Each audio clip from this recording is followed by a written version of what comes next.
Good morning. Vital Science by Dr. Shiku. 1 minute ടിപ്പിലേക്ക് നിങ്ങൾക്ക് എല്ലാവർക്കും സ്വാഗതം.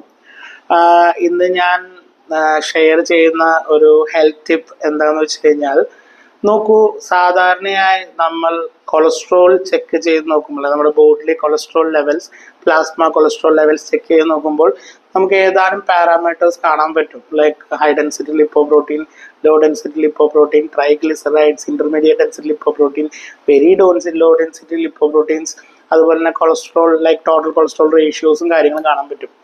One thing that you have to make sure is that നിങ്ങളുടെ HDL എപ്പോഴും കൂടുതലാണ് എന്ന് തന്നെ ഉറപ്പുവരുത്തുക. And LDL are in the border line. LDL കൂടുന്നത് കൊണ്ട് നമുക്ക് കാർഡിയോവാസ്കുലർ റിസ്ക് ഉണ്ട്, പക്ഷേ HDL കുറയുന്നത് കൊണ്ട് നമുക്ക് sudden and dangerous cardiovascular risk ഉണ്ട്. So keep your HDLs up. Okay.